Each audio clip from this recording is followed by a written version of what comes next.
Hello, everybody. Welcome to day 5 of the level 8 course for mentorship and the application of craft into the work. Today was or is for implementation. Yesterday was preparation, right? It's like, how do you prepare your ritual space? How do you prepare your ritual ingredients, your methods, your practice, your all of it, right? And then today is finalizing your implementation so that by the end of today, you're ready to go. You've got something full, ready, and operational. So we'll test your results over the next week. We'll see how it goes. But Mike, you've got projects that you've been working on. Alex, you've got things that you wanted to get over yesterday. I know you weren't able to join us yesterday, so we can go through your stuff as well. So Mike, would you do me a favor and start talking a little bit about what you've been up to since we had our meeting yesterday? What have I been up to? A lot of art, actually. As a tattoo artist, I had a lot of fun creating a sigil that I could use at a graveyard. So Brian handed me the sigil that I could use, and I, as any sorcerer, wizard, druid, mage would do, okay, he had runic writing in his sigil. I like runic writing. I love the Viking era, and I'm down with the runes and all that. But as everybody knows, my mentor is King Solomon, and Thoth and all them guys. So I had to replace it with Hebrew writing, and I did. That's still beautiful, just beautiful. That's amazing. Took me quite a while, but I got it done, and it's just awesome. I can't wait to use it. Is that in graphite or black ink? This is, I think, in black ink. I don't know what the pen is, but it's a formula incorporated. Okay. So now there's going to be, this is the thing that when people use commercial grade ink pens, right? They don't themselves have any vibration to them. They're rendered inert by the chemical process and how many people use it. So while you're finishing that blend, while you're finishing your sigil and such, do you have loose leaf tobacco on hand? No, but I can get some. Okay.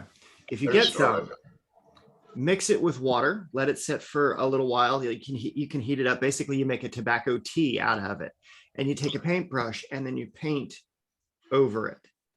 Okay.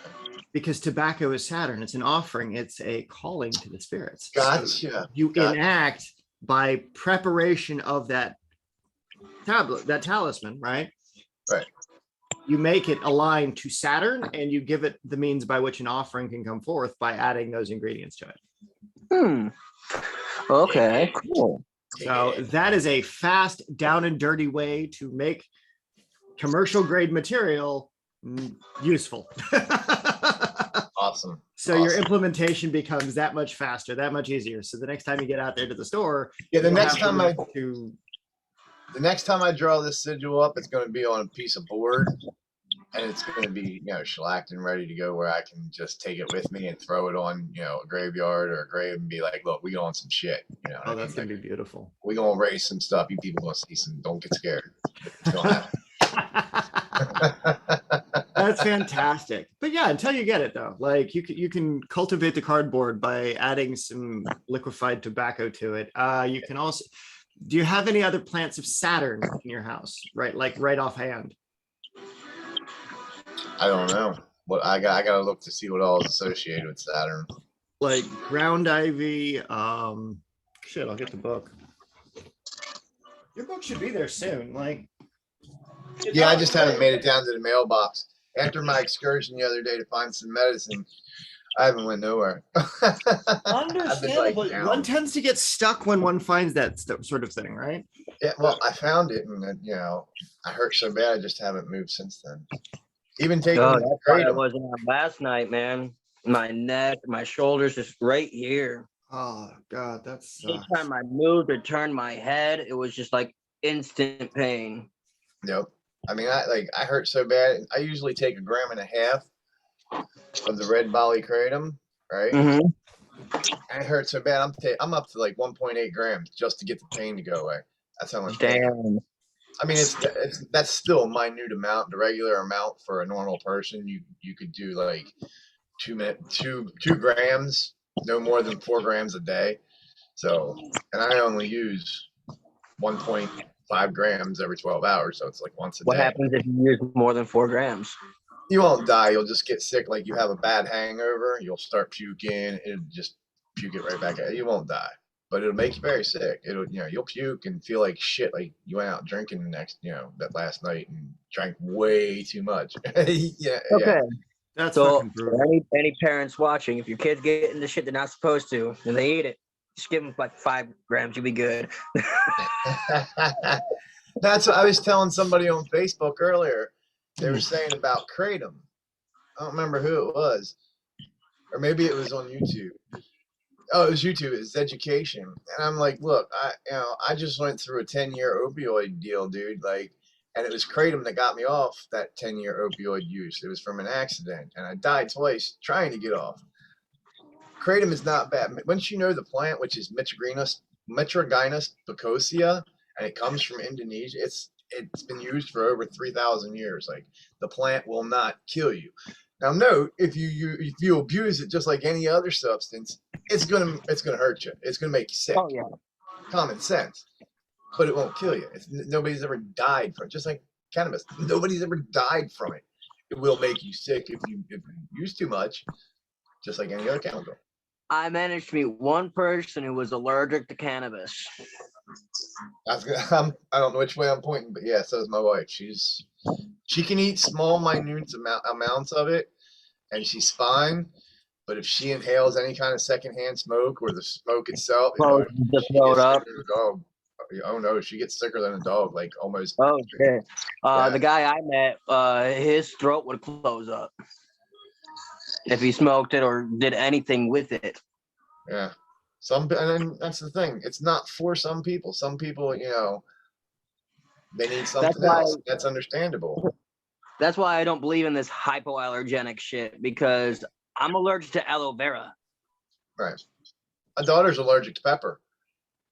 So, I feel bad for her. Pepper is delicious. I make everything with pepper. Yeah, and I overload it because I love peppers, anything hot. You know what I mean? Like, yeah. I keep telling my girlfriend, if you're gonna make me food, little less salt, little more pepper. So now, get back to the conversation with this sigil, right? Yeah. Do I need to create a fancy little spell, like incantation, or do you have one handy that I can just maybe change some words? Or I've got a couple. It's up to you. Like, what do you want me to go over one of those?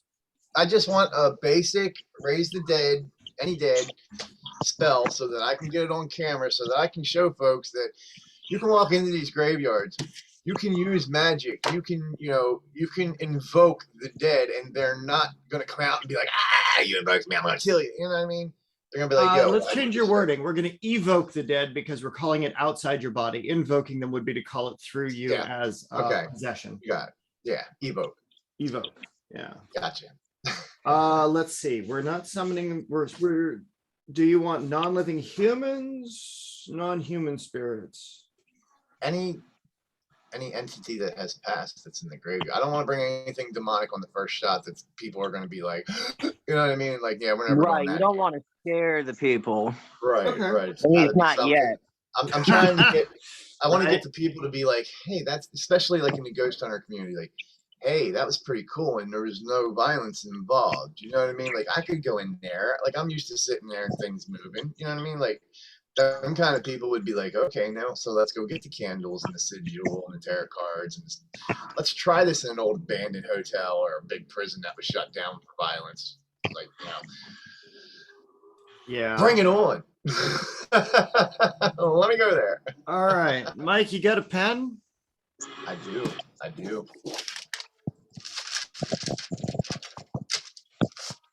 Like, this is easy. So this would be, you would need to use grave dirt as a medium. So you would need to use on that circle, once you paint it with an herb of Saturn. I found a list of those. That's what I was looking at in the Master Book of Herbalism by Paul Barrel. But you put a little of the graveyard dirt on top of that, put some offering, put your herbs of summoning or whatever it is that you're doing. You could use lavender, you could use parsley, you could use any of the nightshades for that. But it says light come forth and set the way. Life come forth and set the way. Okay. Here from your place, Here from your place to visit, not to stay. to visit, not to stay. Okay. The light of heaven that shines on all.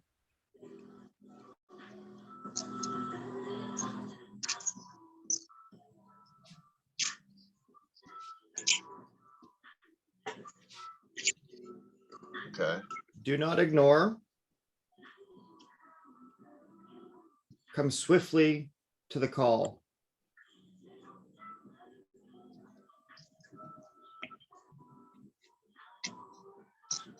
Start the washing machine. Okay. Okay. Soul of the departed be set to the way.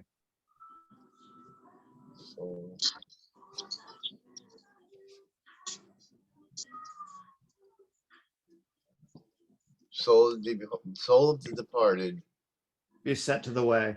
be set to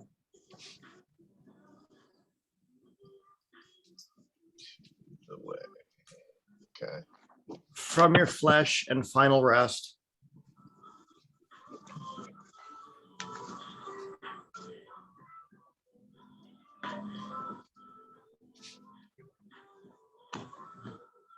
Okay. The Khat is gone. K-A-H-T. It's the physical body in Egyptian. Okay. So your body is gone by way of rot.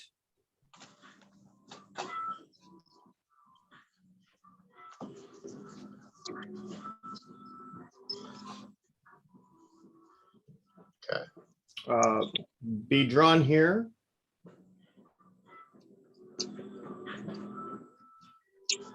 Your Okay. call, K-A, B-A, Kaibit, K-A-I-B-I-T, Okay. Sahu, S-A-H-U, Okay.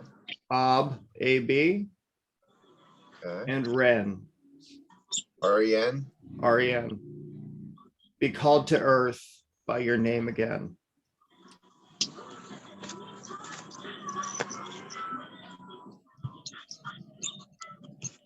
Rise to me. Oh man. I need more paper. Yeah. Continue on. Oh man.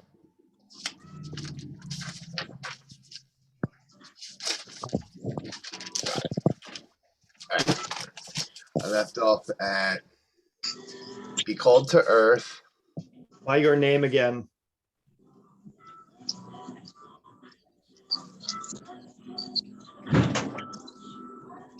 Okay. Rise to me. Okay. Evoked here as I require. Remember, E-V-O-K-E-D, not Right. invoke. That would be bad. Otherwise, you might possess yourself, and that would really, really be shitty. As I require. Evoke here as I require. Evoked here, yeah. Obey these words.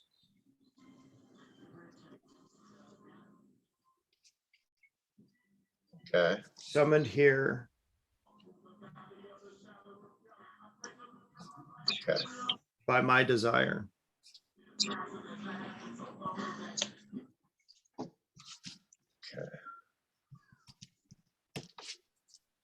Is that it?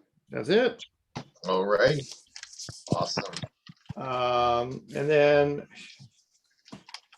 yeah, you want to make sure you have a good banishing spell that says essentially you work it back through the ka, the ba, the kaibat, the sahu, the ab, and the ren, and you be at peace and rest again. Oh, that name. What was that name again? The ka, the ba, the kaibat, the sahu, the ab, and the ren. Spell them. K-A, K-A-B-A, B-A, K-A-I-B-I-T, K-A-I, K-A-B-I-T? K-A-I-B-I-T, Yeah, that's what I thought.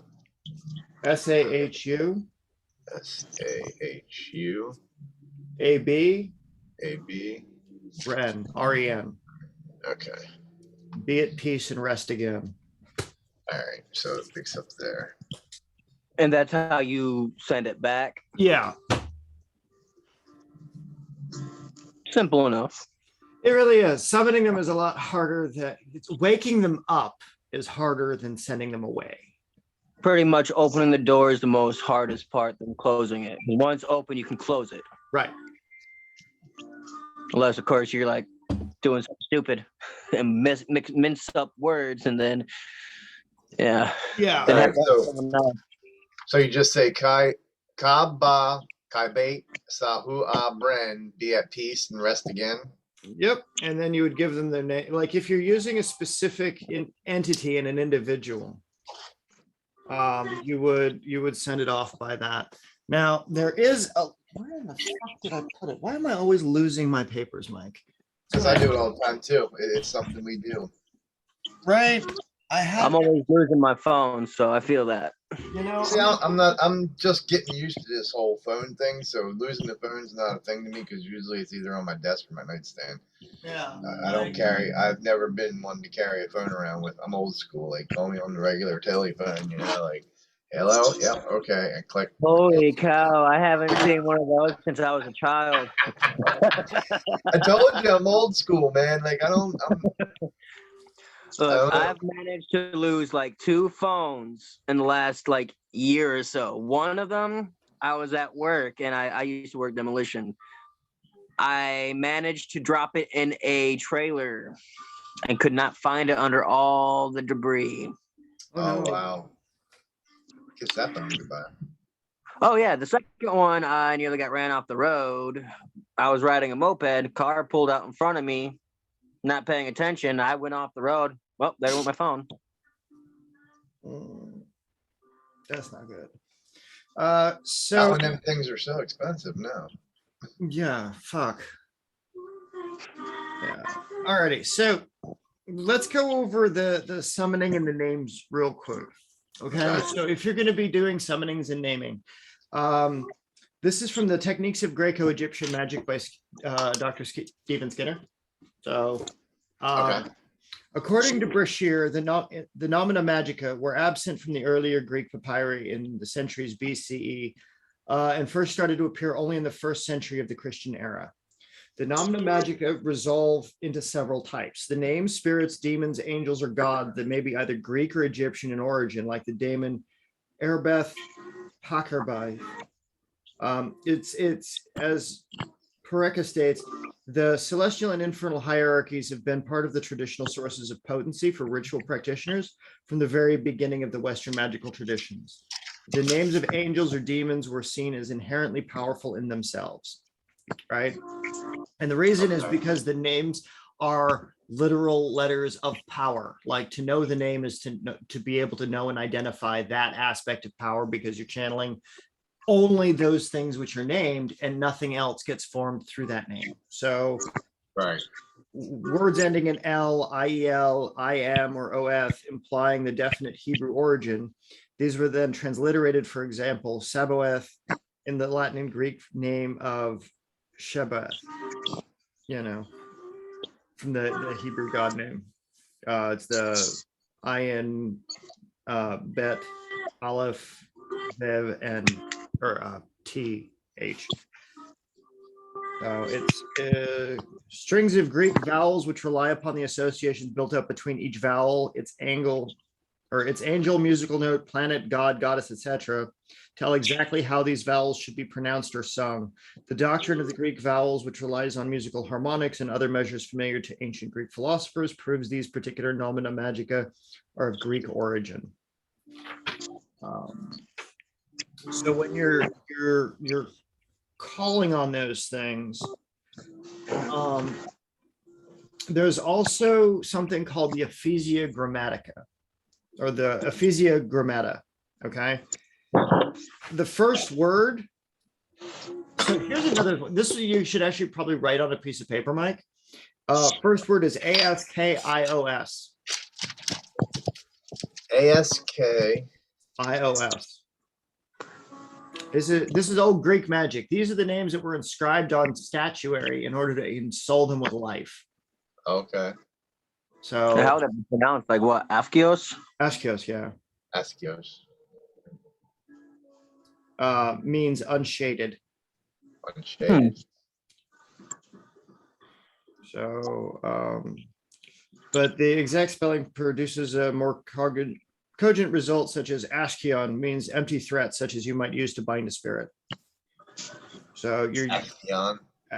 yeah. So Askios, Askion is the threats to bind a spirit. So you're binding a spirit to an object with this word. Okay. The next words, Katadin, KATADEIN. DEIAN. DEIN, yeah. DEIN.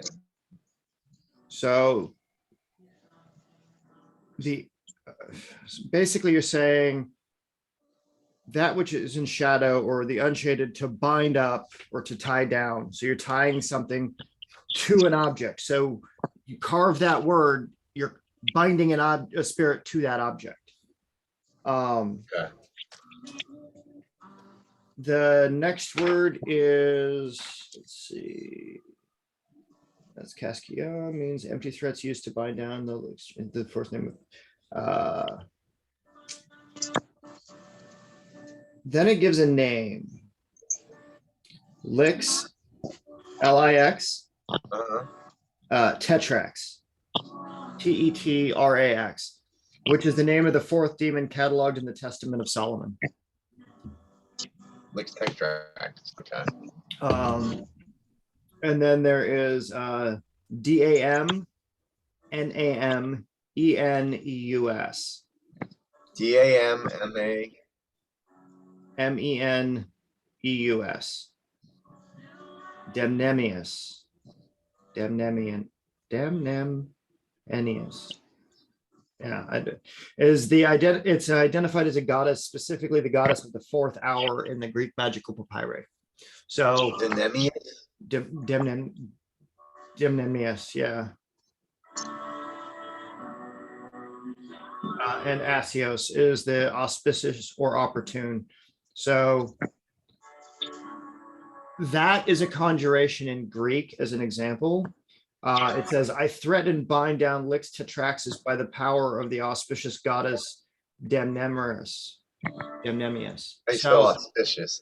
AS. It's the Greek is AISIOS. Auspicious is AUSPICIOUS. Okay. So that's a bit of liturgical magic, like the written language, like the liturgy that holds the power. So you carve the Ephesia Grammata, or the magic binding, onto something. And it attaches a spirit to it, right? So it's I threaten and bind down that spirit. So in this case, it's referring to Lix Tetrax, right? So make a little parentheses around that. Okay. That would be the spirit name that you would put in there if you're going to bind a spirit to an object. Okay. Okay. And then it's the Damnemnet. I'm not even going to say that name again. The D word, right? Right. The name of power from the spirit god that rules that hour.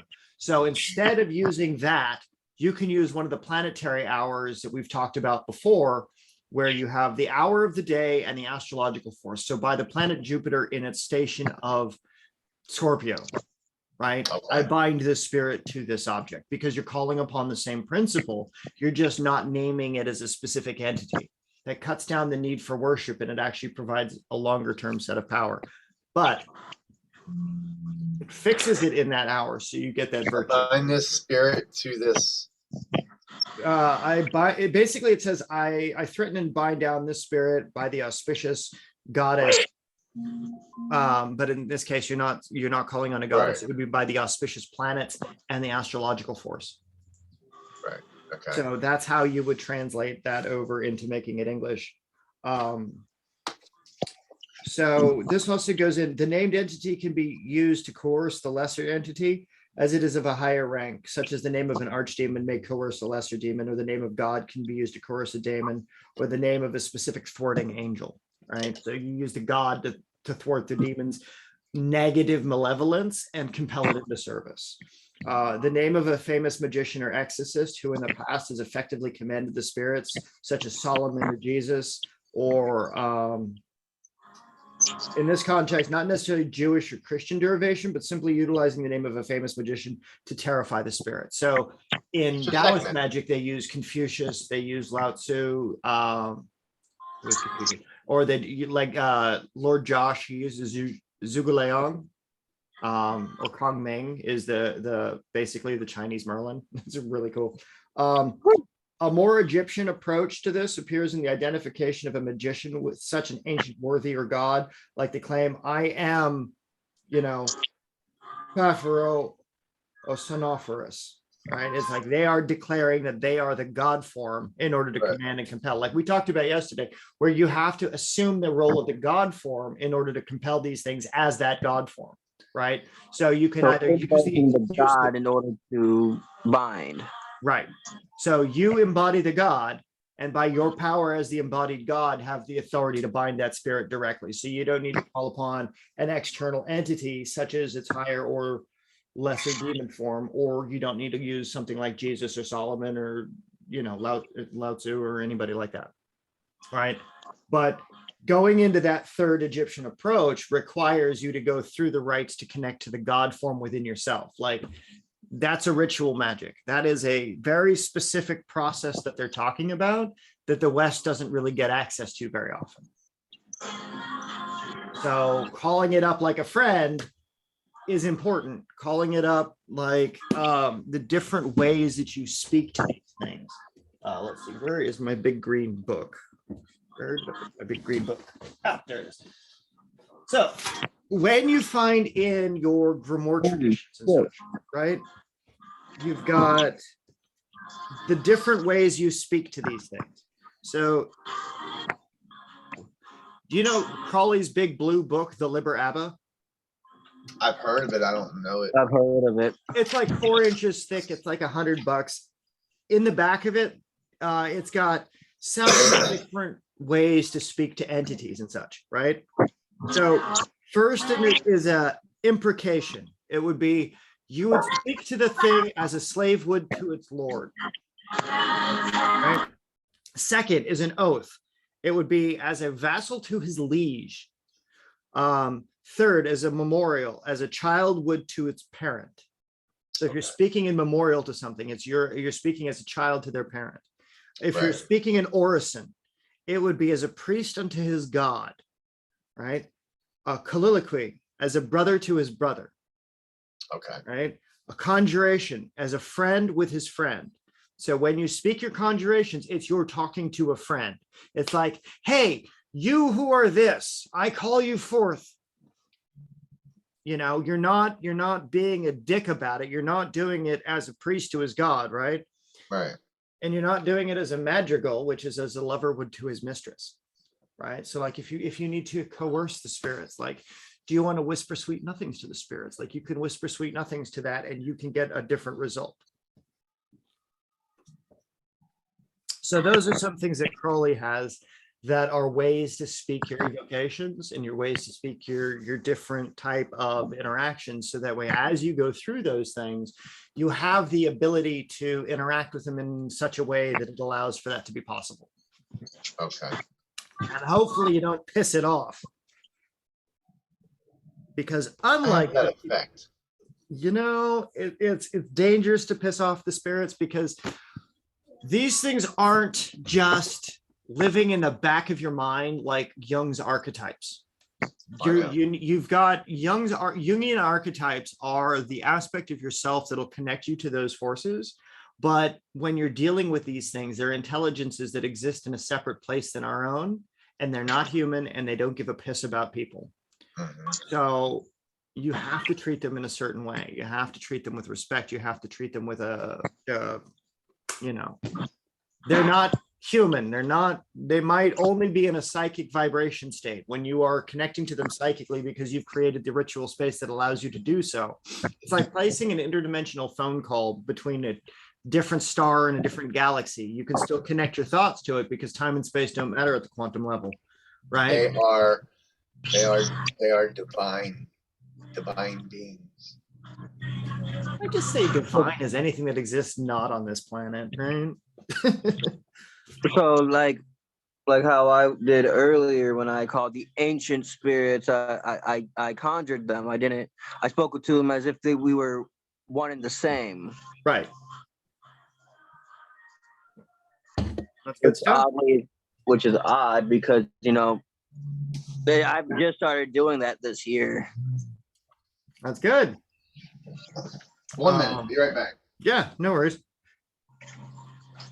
So, just making sure that your conjurations are being worded right. You're speaking them properly.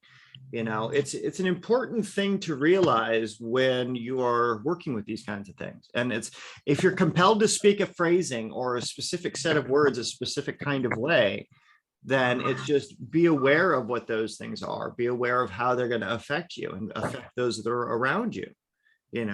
So that way, as you prepare your ritual and implement your ritual, you have these things that are done, set, ready to go. Like, you don't have to worry about the extra protections because you've built the ritual space, you've built the working so that nothing will go wrong in it, right? It's like with what Mike's doing. He's going to call on a spirit from the cemetery. He might call up all spirits of the cemetery because he's going to use the graveyard dirt from it. Right? Oh, damn. Like everything that wants to come forth, he can speak to. That's a general all-purpose summoning spell. Now, wouldn't you make it more specific by taking the dirt from a specific grave? You can, yes, absolutely. You need to get the permission of the thing that's attached to that grave. So this is where divination with a pendulum is required. Like, will you work with me? Yes or no. And then after that, you can include the name of the individual. It's like in those bindings, in those summonings, in those attachments, if you include you who were born on this date, name the thing. You who died on this date, I call you forth. That narrows the gap of what comes forward. Because ideally you would be using it from their grave specifically, but if you're just using the general dirt from the graveyard, you could literally bring up everything in the graveyard. Right. You're telling what's in that graveyard. Right. So, Mike, also make sure that you pay the offering to the graveyard, to give it some water, give it some tobacco outside of the spell that you're doing. Like if you take anything out of the graveyard, make sure you leave an offering to it. Gotcha. Because that's super important. That way they don't follow you home and piss on your. We don't want the old woman with the bone in the cupboard. I'd be like, what do I do, man? I got this guy that followed me back from the graveyard. Oh, you want to talk to him? Yeah. Did you feed it? No. Did you give it an offering? No. Dude, you fucked up. I told him to leave. He just looks at me like I'm stupid. Yeah, that's when you give me a call, and that's when I start making you just put it on speakerphone, and I'll start making the conjurations for you. No, I think I'll be good. Like I said, I've done things like this in the graveyard before. I mean, my first time paranormal investigating with my friends, we had something follow us. I told him, call your girlfriend, have her put a sea salt line across the doorway of the along the floor. That way, when we cross the line, it can't cross with us. It separates. You made sure you did all the windows and such too, right? No. That explains a lot. Good thing with the door, but if you didn't do the windows and the back door, I'm sorry to Oh, tell this you. thing like literally was throwing shit around in their old room, like Yeah, would that's throw his why. dog and stuff around. Yeah. It's like, hey, dumbass, block the door, but check this out. He left the window up. Right. Yeah.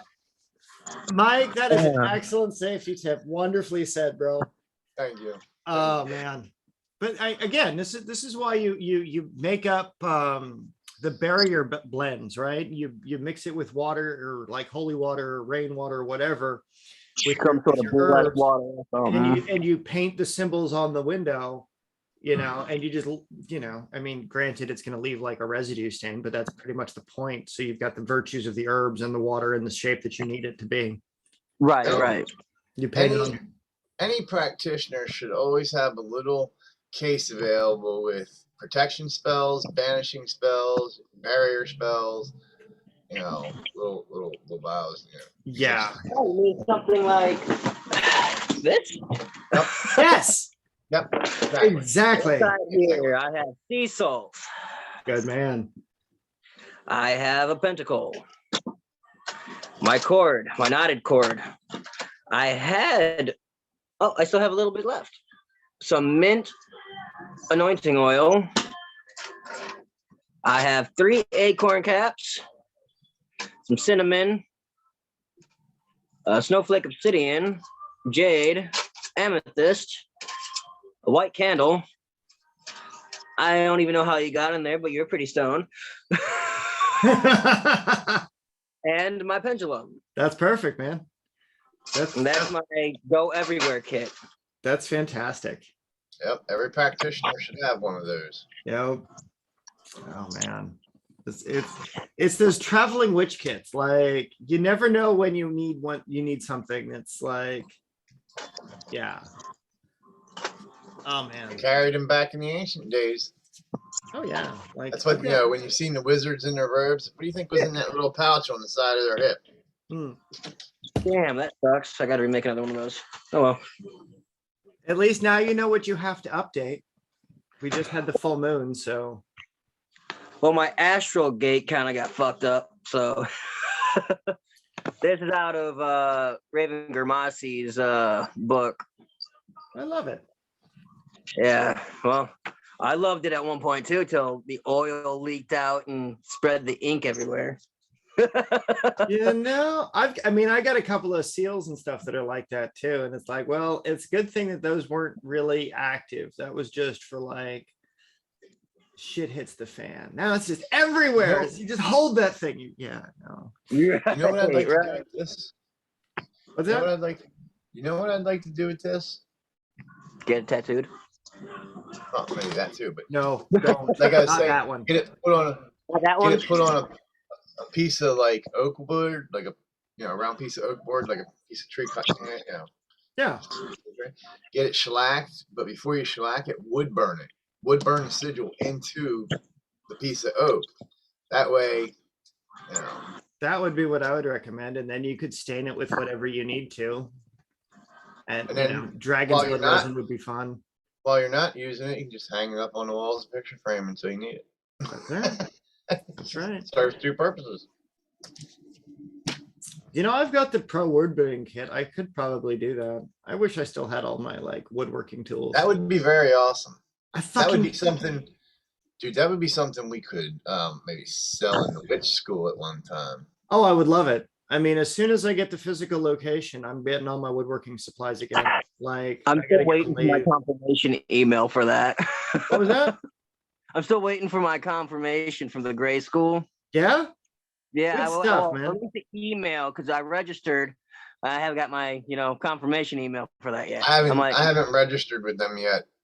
Well, it's because I wanted to go look at the shop, and I'm like, okay, let's Right, see what. right. Oh, I have to register. I have no problem registering. Okay, where's my Oh, confirmation? I think I did all that. Yeah. Yeah, the online and the magical alley and stuff, like that's definitely, these are products that I'd like to make and sell through them as well as through our own like various ventures and stuff. So it's like Right. everything becomes an Right. extension. It's like you can get it at the Gray School Magical Alley, you can get it through Raven's Alley, you can get it through the Academy of Sorcery stuff, you can get it through any of the distributors that we get the opportunity to make this stuff for.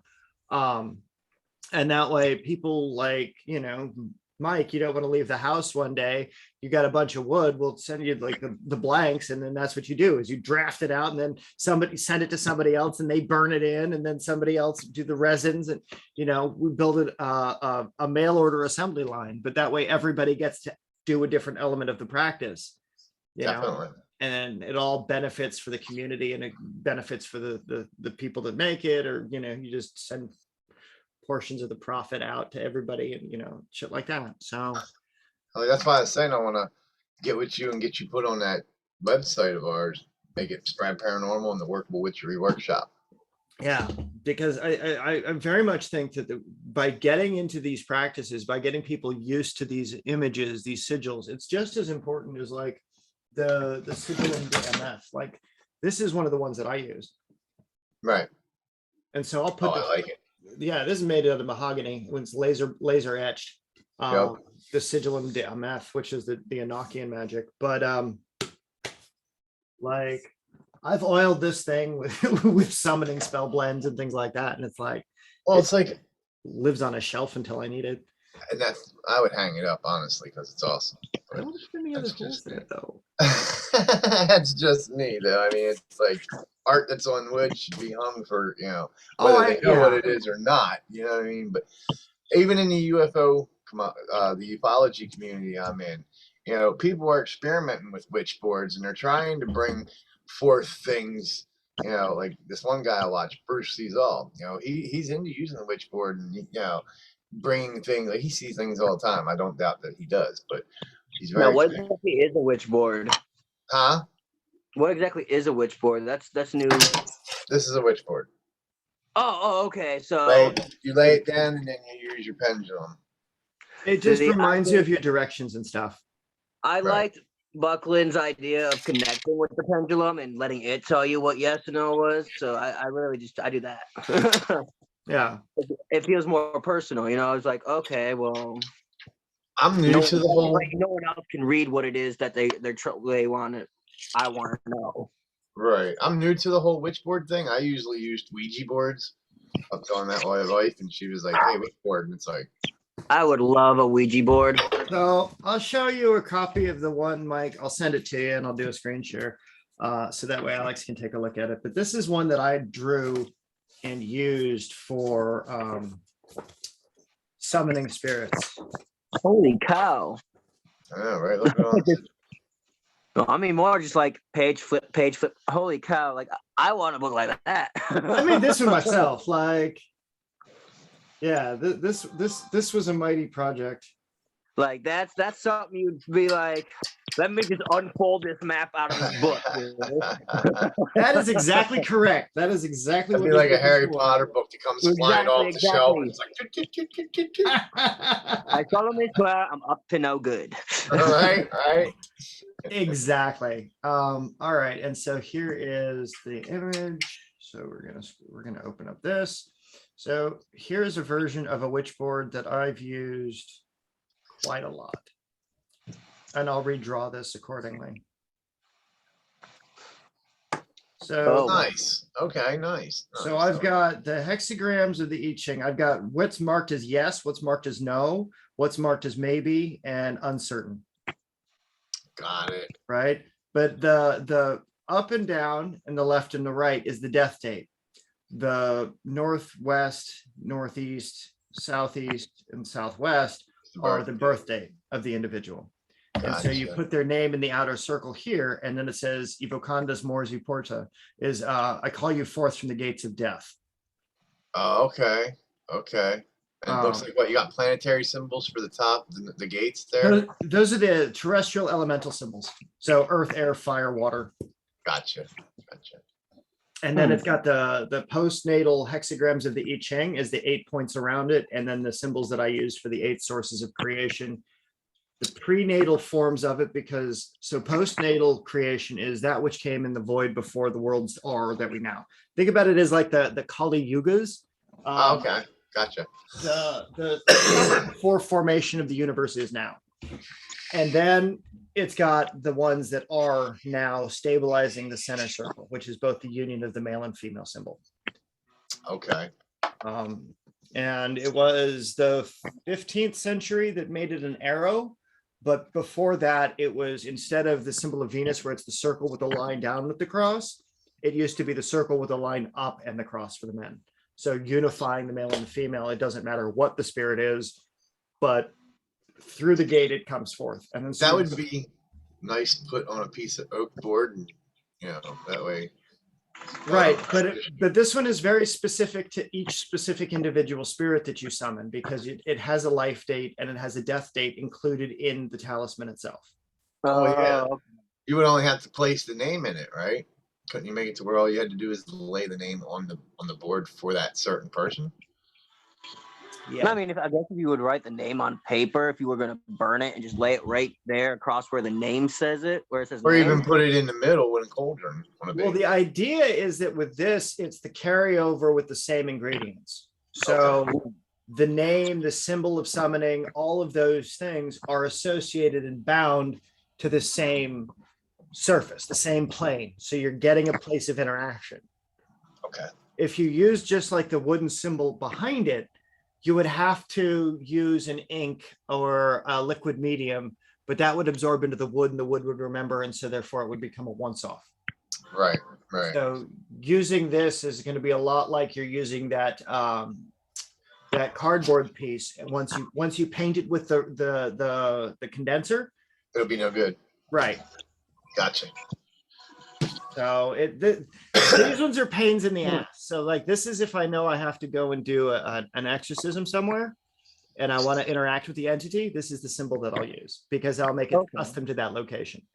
Good thing today we can just put them on a fax machine and then write over the ink we need. That's what one of my students does. I mean, I'm just saying. That's what Guy does. Is he refuses to draw these by hand. He'll just print them the fuck out. I see why. Let me tell you. See why, guys. Like, I see why. Right. You're telling me, like, I sat there and tried to do me and geometry suck, okay? Look, honestly, I'm a tattoo artist, as you can tell. Like, I'm covered, okay? Like, I'm used to drawing. I've drawn since I was, like, a grasshopper size, like, art's in my blood. This is a very fun, challenging job. All right, boys, I'm going to share with you very fun, challenging something pretty intense. All right, guys. So this, I know, I got such a mess. Some of this is tea, some of this is water, this is morning coffee. It's like, all right, let's go over there. Let's go over here. Well, before you share that, while you're doing it, I got to get some tea. Speaking of tea. Yeah. This is Did you want to see that seal that we were talking about a couple days ago? I do. Like, and it's written the Tibetan, like the witch. Oh, the Theban, yeah. Yeah, the Theban. I never know how to freaking pronounce it. Me and pronunciations, we don't get along. Yeah. But I don't know. I saw this, and it takes according to what I have written down here, it takes 4 high priests or priestesses. Okay. So. And it's why does it take 4 of them? 1 in each point? Yeah, 1 in each point, 1 leading the basic. Okay, so this ritual is done using the circle drawn out in chalk or salt, with 4 high priests or priestesses, each holding a ritual tool connected to them. 3 chant while 1 draws the spirit into the circle. Nice. I got a chant here that I was hearing. Draw the focal with the person who's drawing the spirit to the seal to be banished, draws energy from the chanting. So while the other people are chanting, the main one who's on the side where it says spirit, he is he is drawing the energy from said chanting and visualizing an electric blue flame come forth from the circle, rising from each line. Okay. He states, evil spirit or malevolent spirit, come forth into the ritual circle, be banished from this realm. From here, go now into limbo. Okay. And then join chanting. When you feel the spirit concede, say, be sealed now, our wills be done. Ritual ends. Excellent. Excellent. So you weren't here yesterday when Mike and I were talking about the different orders and the different ways that the temples are built. When you do it the right kind of way, you would have a priest or a person who represents a specific function in the regalia. Like you would have a priestess who was specifically, if their energies were water, they would devote themselves entirely to the magic of the fountainheads, the cups, as their holy symbol. If you have someone who's air, it could either be a sword or it could be, I would still stick with the wand because the wood birth sylphs. Fire, it would be fiery things. The earth would be earthy things. And so what you're talking about is an exact extension of the kind of temple building work that we were discussing yesterday. Which was like I said, this came to awesome. me in a dream. So, or it was either a dream. Yeah, it was a dream. That's Or- fantastic. And I woke up one morning in the middle of the night, just drew this out. Looked, I could not go back to sleep after I woke up. So I looked up, okay, well, what words should I seal in the outer circle? And I was like, well, let's be simple here. Freaking seal, banish, and spirit should be the only things I really need. Right. And so now you've got to figure out, okay, what are the things that people are going to need to do in order to be able to channel that power specifically? So when they need to become a priestess or a high priestess of that energy, you have to go through and meditate on and channel into a piece of paper or whatever, each of the specific orders so that they can go through and they can anchor these things so that there can be someone who directs the entire energy of the space. Right. Like that So should be a instead project. of 3, there should be.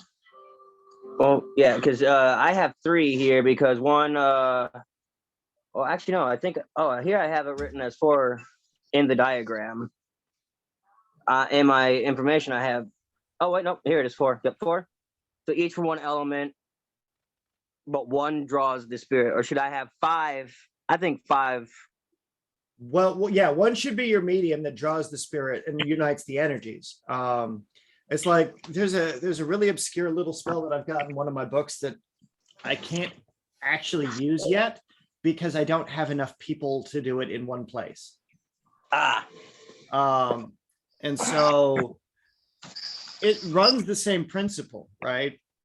Where you have someone who embodies the energy of that conduit so totally for that moment, so that they are able to function as a pure channel for that gateway, so that the uniting force can be the thing that bonds it all together. So you need 4 people plus yourself if you're going to be the one to implement or enact the spell. Now, here's the fun fact.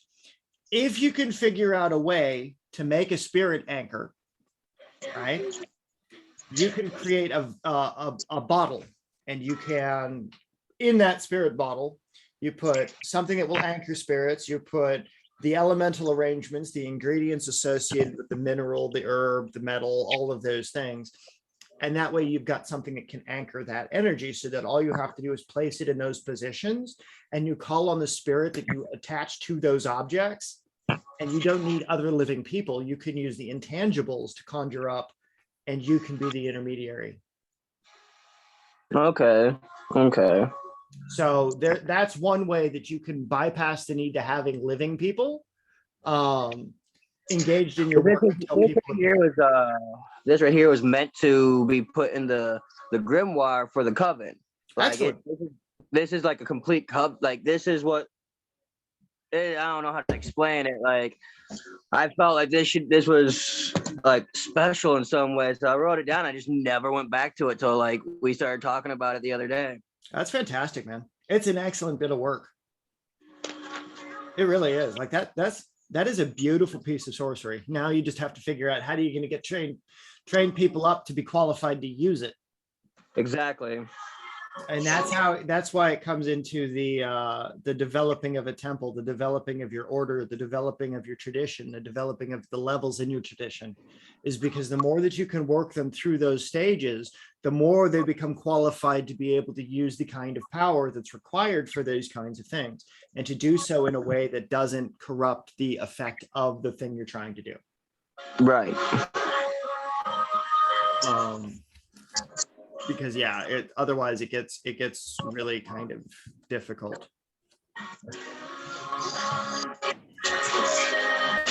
Makes sense. Really difficult. Because you can only do so much when you don't have the when you don't have the Let me see if I can't find my phone. Where'd you go? Here we go. Here we go. But there we are.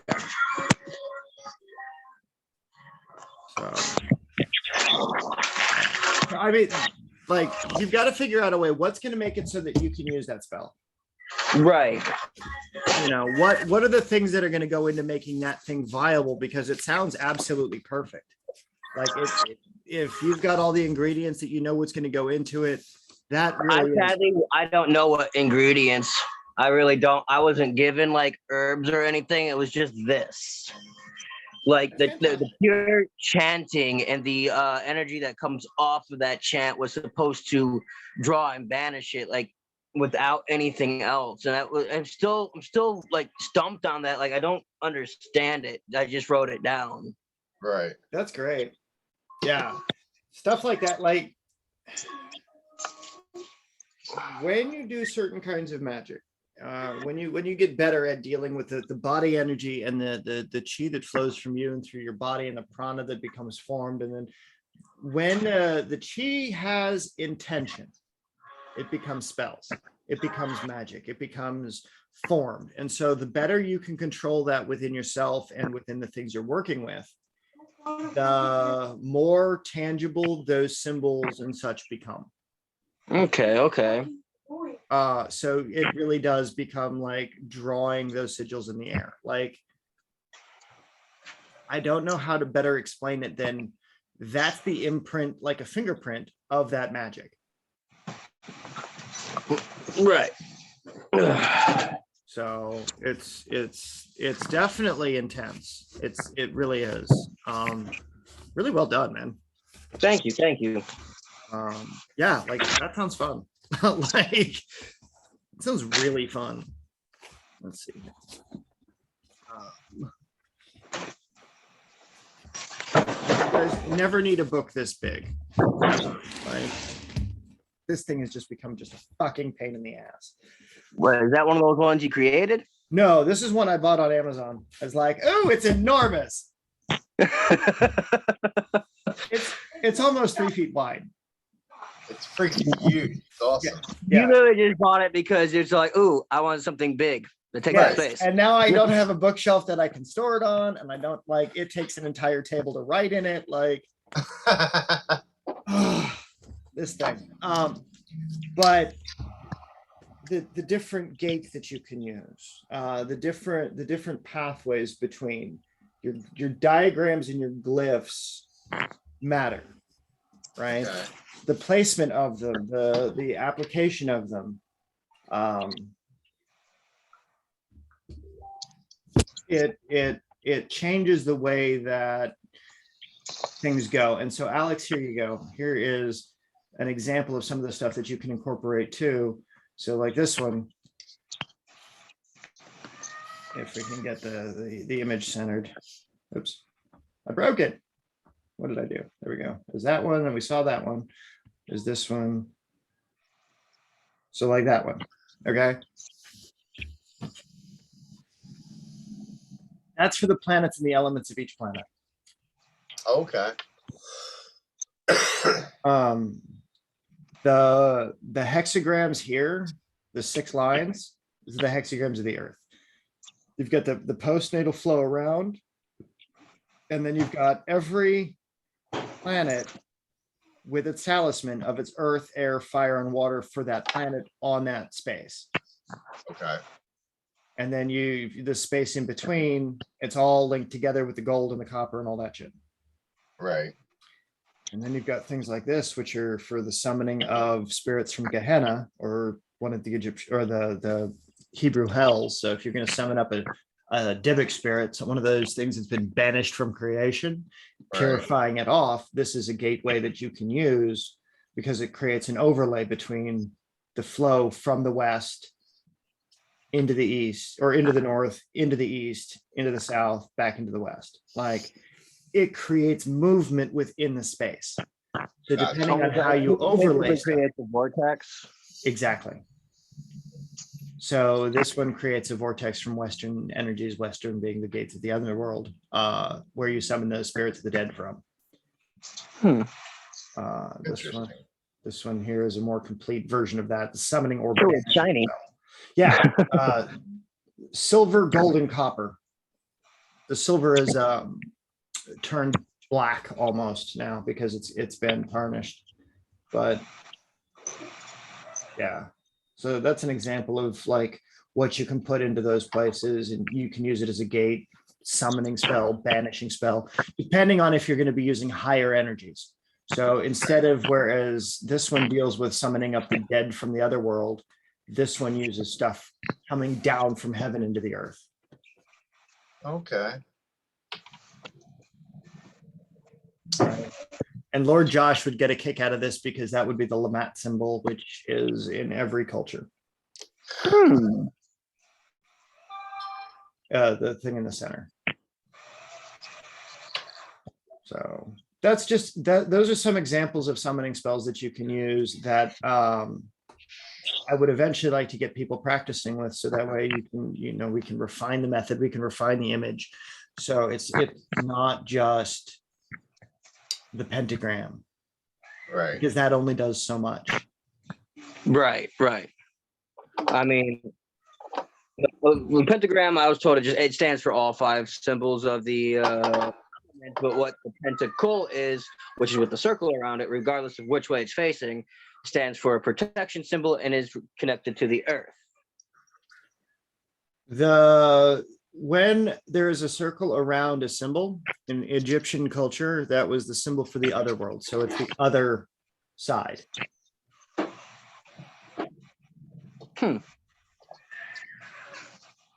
Yeah, see, even with mine right here, I know you said be careful using the runic alphabet, but it's easier to carve into wood than anything else. It really is.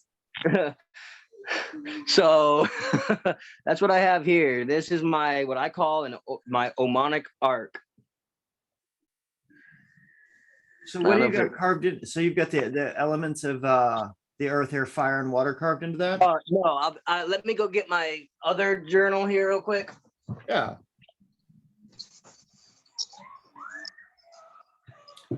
I got bored one day. And I was like, I want to create a regalia. I want to create something that's personal to me that I could teach other people.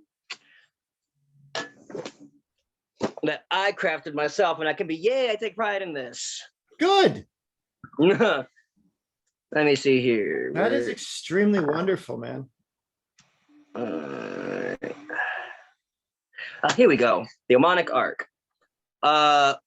Yep, it's what you carve in here is something that relates to the 5 elements in some way, some form, such as for Acacia, power, spirit, or divine power. For water, cure, divination, or consecrate. For fire, passion, purify, or visions. For earth, protect, or protection, or bind. For air, bless, communication, or cleanse, and so on and so forth.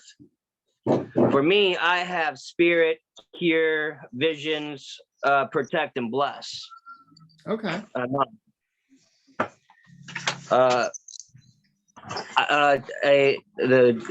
like how I put how to use on it. A pentacle is wooden, metal, clay, or wax flat piece that is inscribed with symbols The type of pentacle that is used for this particular magic should be a pentagram or 5-pointed star.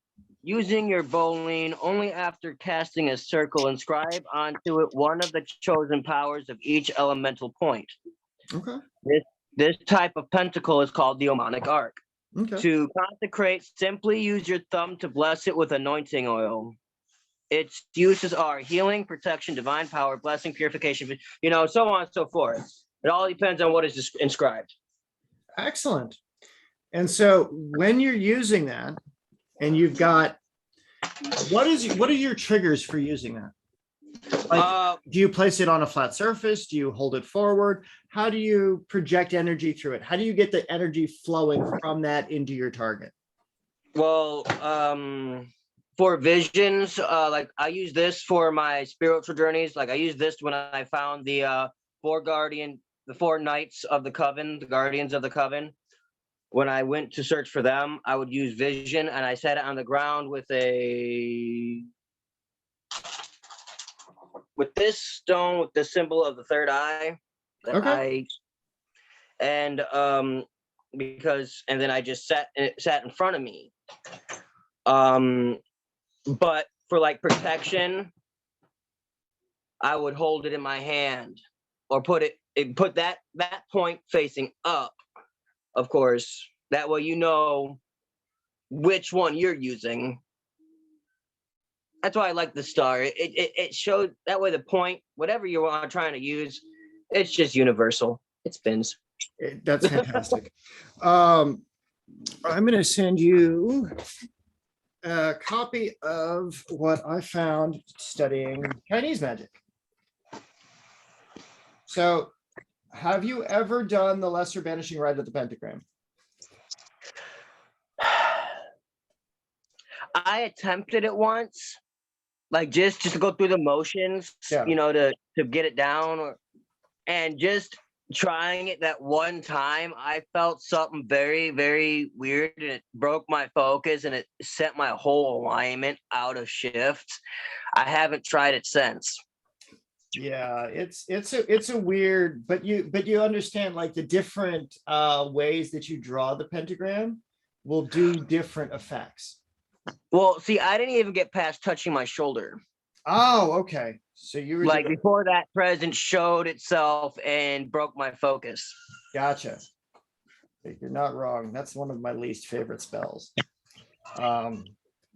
Everybody uses it as a go-to catch-all, and it's like, yeah, but it only works for certain things. To a certain degree, yeah. If you're dealing with something that comes from something that's not human, you need something that's not a 5-point. You need something that's a 7 or a 9-point.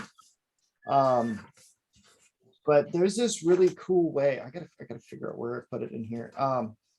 There we go.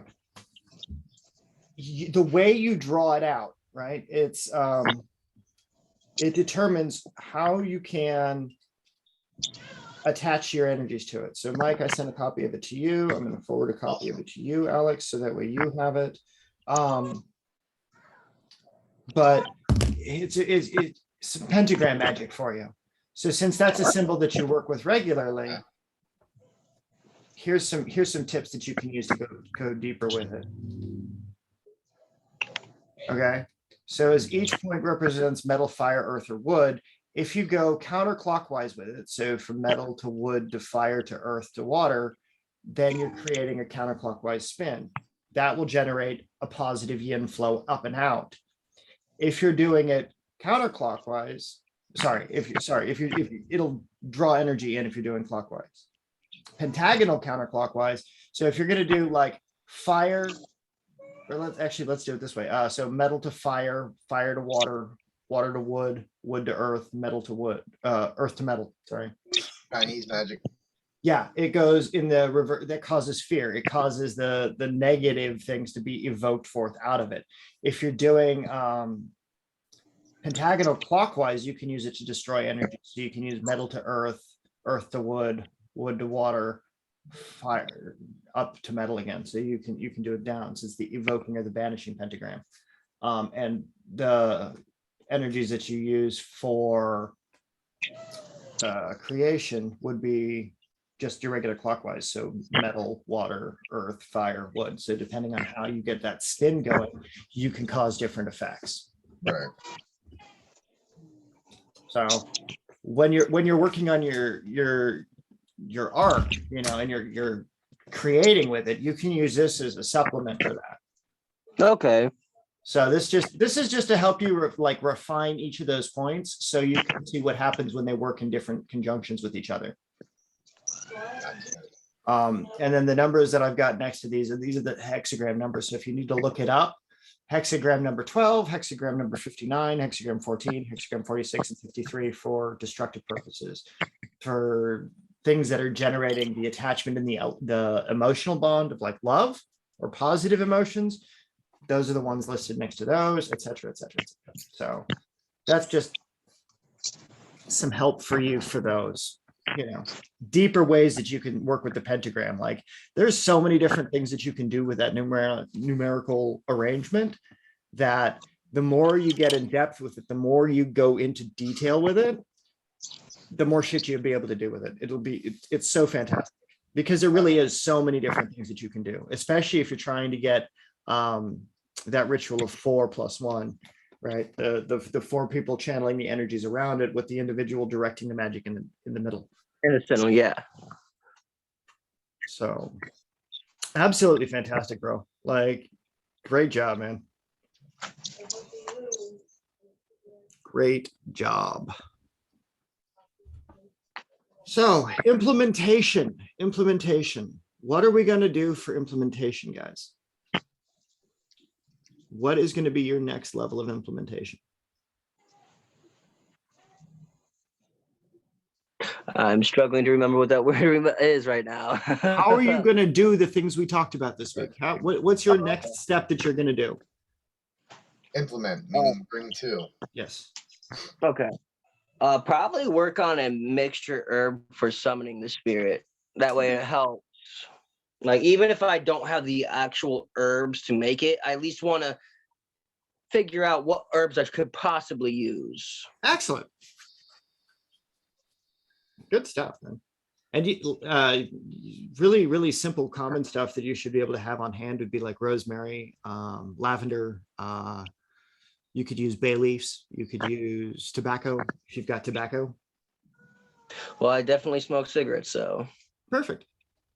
And if you want to make summoning spells out of your like, take a cigarette, like a not smoked cigarette, and then just mix it with some water, right? Be very careful because you don't want to touch that water with your hands, but you can use a brush to paint your designs and stuff, and then that'll actually become an active spirit talisman. Oh, wow. Okay. Yeah. I'll go up to the store here and get some chewing tobacco, like that old time chewing tobacco. Yeah. Oh, the fruity, that. Yeah, that stuff is good. I actually liked that when I was younger. I've never been able to do that. Like, I'll smoke cigarettes all day long. I never. My uncle and my pappy did, but no. But I hear that's what the spirits like, that old time tobacco that you should put. Yep, that fruity tobacco, man. Like, it had a really weird fruity taste to me, but oddly satisfying. My friend hated it. He's like, my mom bought me this to try, and I was like, I want a cigarette now. Yeah, like, right.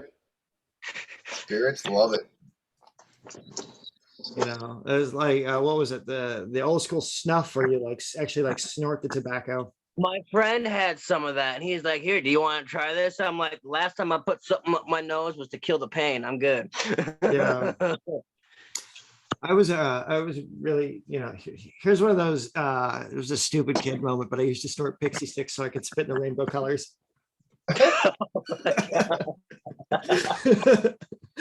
Like, I want to spit in purple. To do that with like Smarties and shit. The only thing I ever snorted was the illegal. I have not done any of that. No, I was. But that was in my younger year, in the stupid year.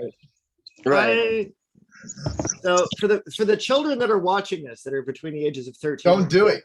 Don't snort shit. Don't stick shit up your nose. Unless you want a quick road. Unless you want a quick road to heart disease, don't even try that. So, but you know, it's like you've got some really good potent shit over there, Alex. You just got to figure out a way to make more action on it. Right. Like, go deeper into your practices. Create. You got to go deep into, like, you want to go to that next level of initiation, you have to seek out the road to cause it. Okay. It's like that stuff, it doesn't happen passively. It's like you shouldn't do stuff for no reason. Like, Mike has a reason to go interact with these things. He wants to deal with them so that he can. Well, not only that, I seek questions from the other side about something that happened last year. So Yeah. And Right. spirits talk to try each and other. butter them up first Human and before I animal. ask them for info. Yeah. You both were talking at once. So I heard Oh, Mike. okay. What was yours? I said because spirits speak to each other, whether non-human or human. Mhm. Sometimes. Exactly. Technically, they don't speak. It's telepathic. It's Right. Well, those are small details, Mike. Okay. You got what I Sorry. meant. It's the science in me. But it's those small details that that matter, because Yes. it comes down to finesse. It comes down to, the more clear you are in your understanding, the better you can seek answers in relation to that understanding. Okay. So, I mean, this is why magic takes study. This is why, even if I can't pronounce the Greek, I'll figure out a way to do it in English. Right. Yep. It's like, you can bind by the names of gods, you can bind by the angles of their stars, you can do all sorts of shit. But if you don't speak the language of the culture, it's like, they didn't do that magic in a language that was a foreign tongue. The Greeks did it in Greek, the Egyptians did it in Egyptian. We should be able to do it in fucking English. That's my opinion. It because they're magic. Well, yeah, but so is English. Divine entities. We are made from star stuff, as Carl Sagan would say. Yeah. Yellow. I had a weird dream about that. I'm not going to lie. What? Last night, before I woke up in like extreme pain, I had a really weird dream where it was like I could see the universe, and then I could see becoming human, and then I could see it in reverse. That's like, and I was like, I felt like, oh, so that explains, self-combustion. I believe we were once much part of a bigger system that collided, and it would have to go along with the Tiamat and Nut story. Like, it would have to collided, and like, yeah, she was ripped in half, and like, it would almost have to. Yeah. Why else would we be made of star stuff? And that's why I think, like, in my opinion, I think like stories like Star Wars and Star Trek and Stargate Atlantis and things like that, which are part of the collective memory of when people would travel between stars, when people had the ability with other science, technology, starships, whatever, they had that ability and they had that science, and it was part of the collective. All of the tribes, they all have star people as their origin. It's like they all came to this planet. None of them were native to this planet. Their ancestors came from the stars, and then they started intermingling with the various giants and things like that, which are in the records of everything.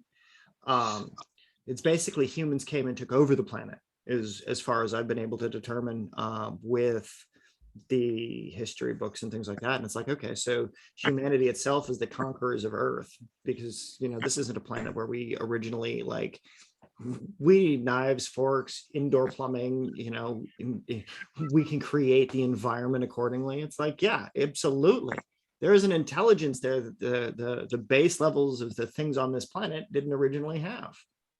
We are the inheritors of that grace, we are the inheritors of that wisdom. And so as a result, we have a responsibility to cultivate the relationship between those things which were native to this planet, right? Forests, fish, animals, those kinds of things, but in a way that honors the spirits of those, because they don't require us, we require them. And see, that's where I have to revert back to hermeneutics and astrology, because when you understand, life here on Earth, and you start to understand plants and herbs and how they relate to the body, but not just that, how other planets affect our body, just like they do things on the Earth, like the moon affects our fluids in our body. But yet it Yeah. also, but yet it also affects the tides according to the moons. Okay. So think about that. What else is affecting this? What happens when Jupiter comes around or Saturn comes around or Neptune comes around? You know what I mean? What's happening to our bodies? If we know this, we can take essential salts. I think they're called cell salts. To substitute what that planet is doing in versus what I mean. Like, but they don't tell you this stuff because they call it pseudoscience, but it's not. It's actual science proven by Hermes Trismegistus and Thoth and all of them that this happened. As above, so below, people. Like, I gotta keep putting that in there because just like we're made from everything up there, there's a truth to that astrology. We rely on Mother Earth. Why? Because the sun provides for Mother Earth. Mother Earth provides for us. So we thank the All Father for the sun. It's basic Bible analogy, man. We thank the Father for the sun because the sun gives everything to Mother Earth for her children to survive. That's the cycle of life. Now within that life, there's other planets and other solar systems and other things going on where these beings live. Okay. We're like out of all the species in a created universe, we're like down here at the bottom. We're the dumbest because we're willing to kill ourselves over stupid shit. Like, you see what I'm saying? There's more intelligence beings out there that are just sitting back going, Super Bowl time, which humans learning this time. Well, see, and that's why when people say, "Oh, the moon don't mess with you," yeah, actually it does, because we are made out of 70-something% water. And well, the moon controls the tides, my man. It may not it's not as big as an effect as people claim, but there is an effect there. Anybody who's ever worked retail, anybody who's ever worked in the ER, anybody who's ever worked in law enforcement or dispatch knows folks go fucking nuts on the full moon. And I was just getting ready to say, why do you think you hear people say, "Oh shit, full moon, I'm staying in"? Yeah, fuckers are nuts. It started back in the pagan days with, the pagans are like, all right, party on full moon, Yeah, it's like let's go off on these like crazy energies and such, right? More proof to that is even in the Bible, it tells you the Hebrew Israelites did not move at night. They were told to stay in at night. Why? Because witches and warlocks and pagans were celebrating their mass at night. It was not safe for them to go out. It wasn't safe for them to travel. There's this book called the Sefer HaLavana, which is the Book of the Mansions of the Moon. It's a Judaic text that talks about the different spells that you can cast on each night of the moon through the 13 moons of the year. And that's another thing. Did you see the turtle thing I posted on Facebook of how ancient Yes, the 28 days and the 13 cycles, yep. There was no 12 months, like it was 13th. Everything was done by the shell of the turtle, which explains to you why there was turtle wallowas. You know what I mean? Like, well, and it's like the native tribes in Canada, they refer to the North American continent as Turtle Island. The hexagrams of the I Ching were developed on the bottom of the turtle shell. Yeah. It's fascinating. I'm pretty sure the Jamaican drums that make the cool sounds, they were done on turtle shells originally, probably. Most likely. Like the steel drum, big tortoises. Yep. Back when they were still around. Right. Oh, there's still some still around. But you can't. 80% of our ocean's unexplored, bro. Yeah. Oceans aren't a place where people need to be. No. That's where the mermaids are. The Naga are. What are you talking about? I was scuba diving off the coast of Cuba, and I was down 100 feet on one of those reefs. That shit was it was intense. Like, I like being 30 feet underwater. That's a beautiful experience. Being 45 to 100 feet is a different world. Going any lower than that, it's scary as shit. It's real dark.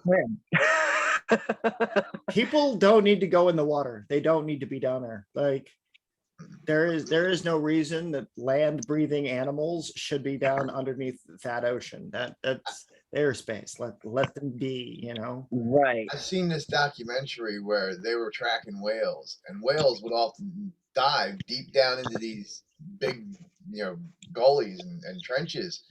And the one they showed that there's something down there that's snacking on whales, biting whales literally in half. So what the fuck is down there thinking that a whale is a tasty treat? No thanks. I don't want to go That, in that water. not just that, but what's down there that can bite a whale in half? Exactly. I mean, if you think of how big a whale is, what creature is thinking that thing is a snack? Exactly. Like, here, let me Yeah. have a little bit of goldfish. I think Leviathan's down there like, come on, come on. Yeah, I got Kraken here with me. Come on. octopus are technically, I believe, because of the way that they regenerate themselves, are technically an immortal animal like them. Yes. And crustaceans, and they get older. They don't die unless they're eaten or some shit like that, or people eat them.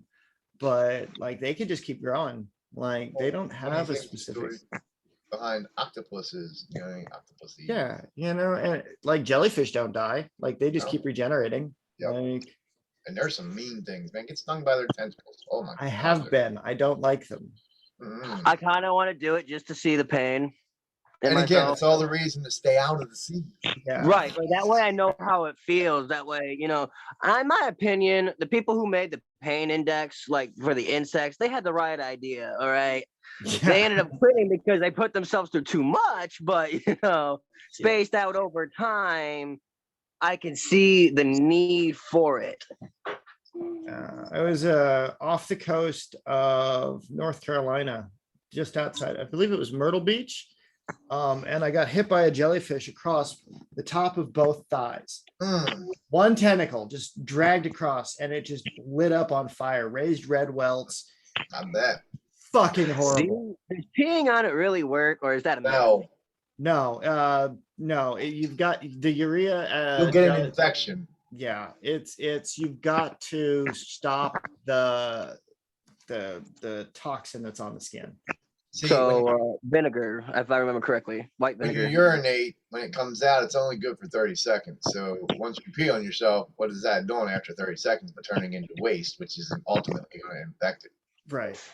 So yeah, no, it's there's a cream that you can put on that helps, but oh dude, that was so painful. So painful. It sets your nervous system on fire.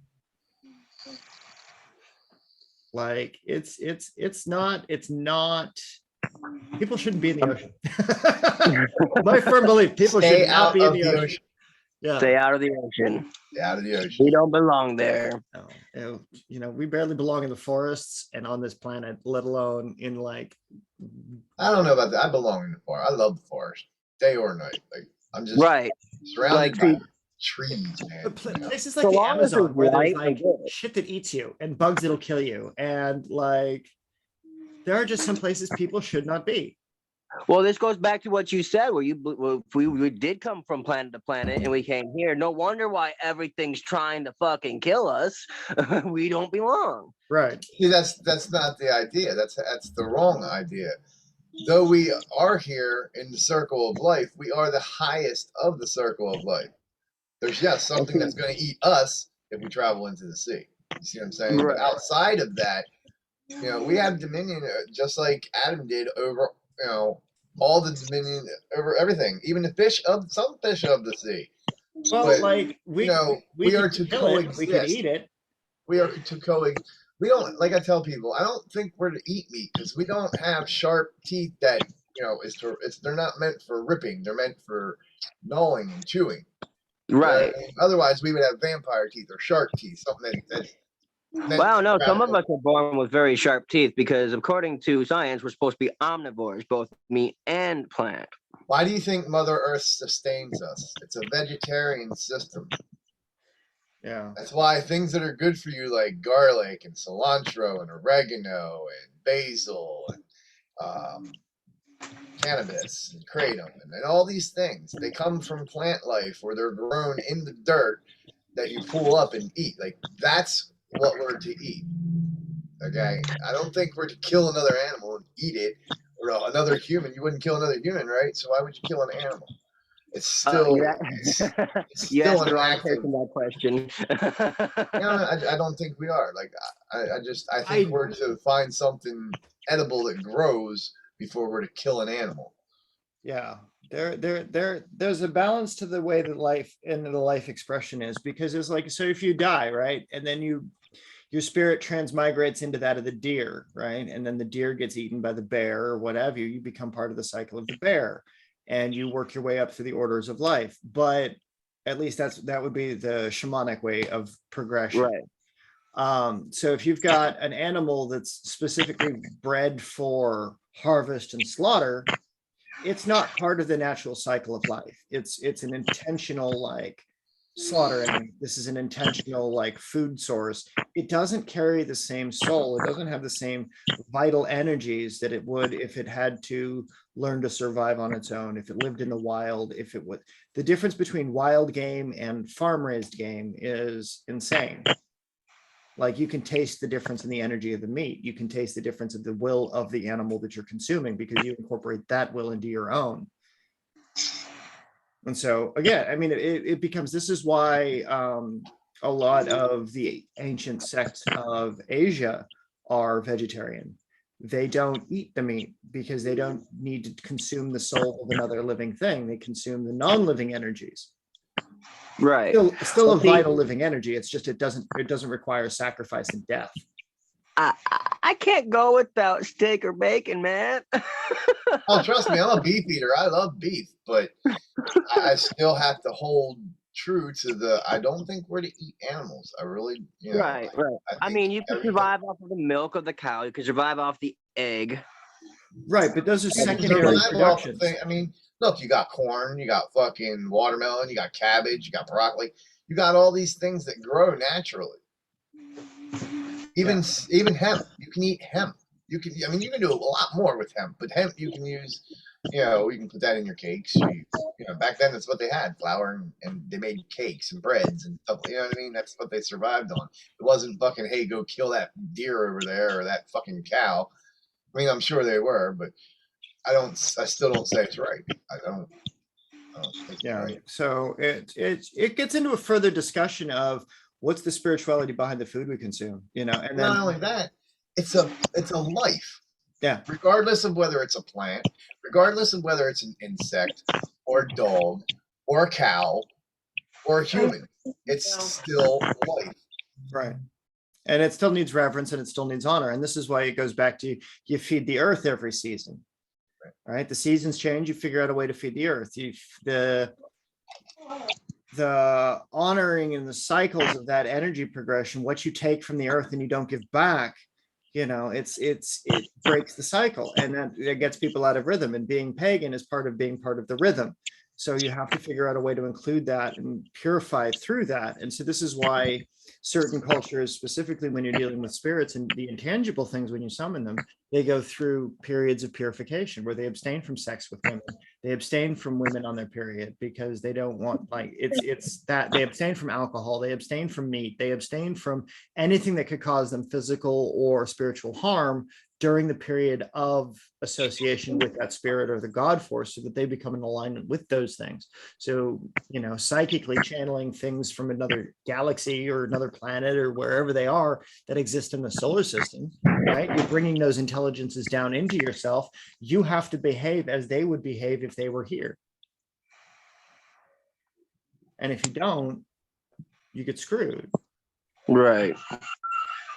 And so it's keeping that purification, keeping that rhythm, and keeping those cycles that we have to consider. It's like when I'm building out the academy project, right? It's like, okay, so what are the foods that we'll eat for the academy? Like, what are the things that'll be the staples in the kitchen, right? Yeah, we'll have the meat. Yeah, we'll have the chicken and the fish and the poultry and stuff.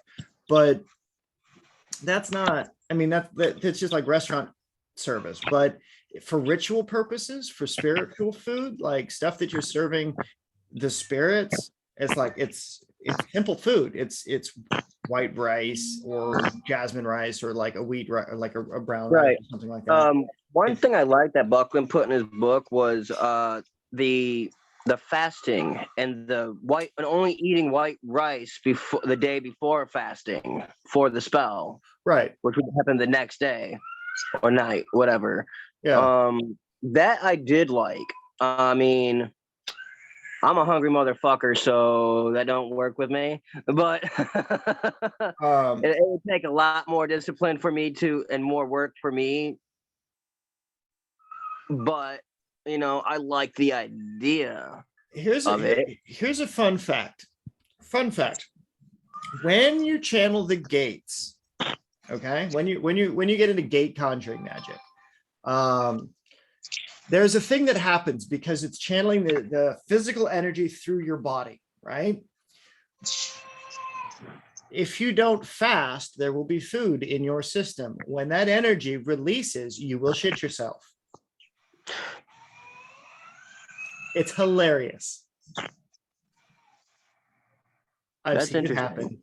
I've talked to people that don't do the fasting, and that every single time that's what happens. Like, they're done and they have to go take a shit. Like, or they can't get out of the ritual space that they're in and they just shit themselves, or they have to shit in the cat box or something like that. Like, it's just disgusting. Let it go. Fuck it. If I'm gonna do it, I'm gonna do the ritual right there in the bathroom, sitting on the toilet that way, no problem. Yeah.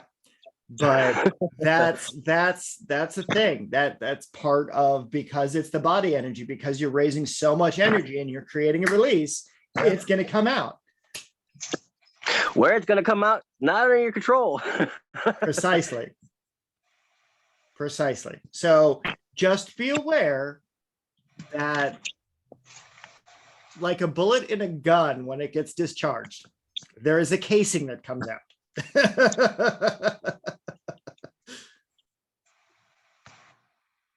So that's part of the reason why purification and ritual fasting is important, is because the strain and the stress on the body will cause it to release itself. Well, I mean, I'm working my way up to it. I normally, where people have breakfast, I have fast where I don't eat in the morning until like lunchtime. I feel like from dawn until noon, there's like it feels like a break in the veil where I can, if I'm pure, I don't have any food in my system, no water, no nothing, I could hear the spirits a bit more clearer in the morning. Interesting.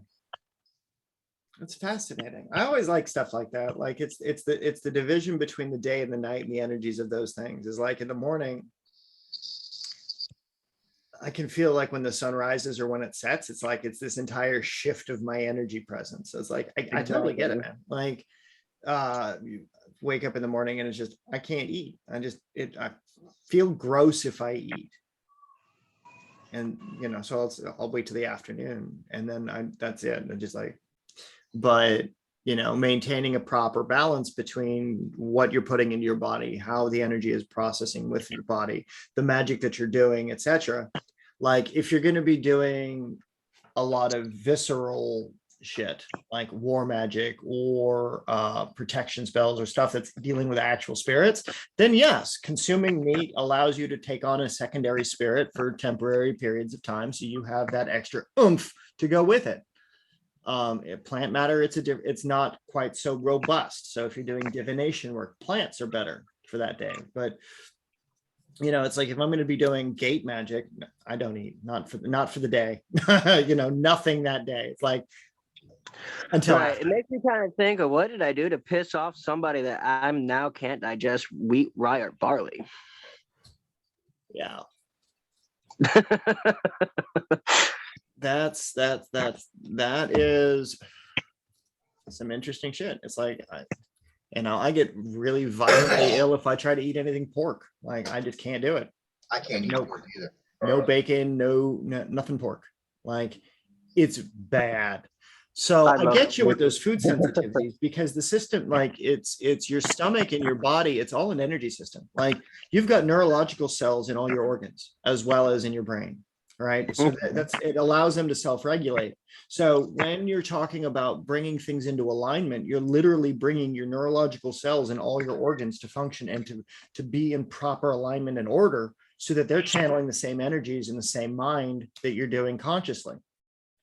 And so it becomes a very kinetic, very biological function. So the implementation of those gate spells, going back to implementation, is that it will have a physical effect. And depending on which gate you conjure will have an effect on that organ or those energies within that bodily system, like the upper dantine, the lower dantine, and the middle dantine for the Taoists, right? Like it's inner alchemy, it's the cultivation, the Qigong systems. And so just being aware of those things is a huge step forward, you know? And that's an entire course on its own. Is like, all right, what would you eat on a Monday? What would you eat on a Tuesday, Sunday, Wednesday, et cetera, et cetera. So you can align to each of those principles. But, you know, what's the next steps? What are the next steps? That's the question. Graduation. Yeah. I mean, you do these things, you get your rituals done, you get your temples built, and you've got everything you need. I got my altar almost built. That's great. Still seeking a few things. That's great. There we go. I had an altar built, but you know, it then became a place where my cats come to eat. You know, spirits of a different They don't like to form. leave my shit alone. Come here, son. Mr. Spirits Jackass of a who wants different to rip his diaper off and pee all over the place. Let's go. Oh, I have to get a mirror yet. Wanna say hi? Yeah, son. All right, you can sit out here and wash your elbow. Couple person. that's fantastic. Well, I'll let you guys go. Thank you so much for spending the week with me for this class. I appreciate it. Hopefully it helps with your practices. Thanks for inviting us. When it's made. Absolutely. All right. All be safe on your journeys. And until next time, my friends.